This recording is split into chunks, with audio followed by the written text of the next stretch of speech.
चाय बनाती हूँ, बताया था मुझे उसने। बनाना कुछ नहीं आता, बनाना कुछ नहीं आता।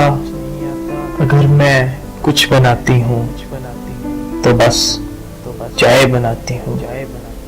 मैं चाय की दीवानी हूँ, बहुत अच्छी बनाती हूँ।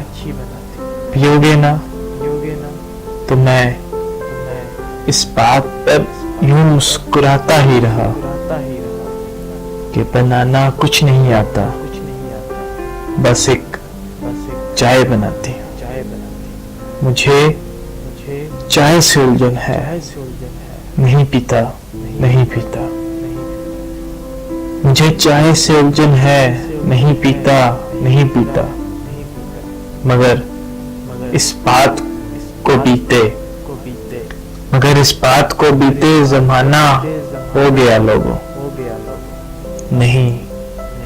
नहीं मालूम मुझको कि वो कैसी है, कहाँ पर है।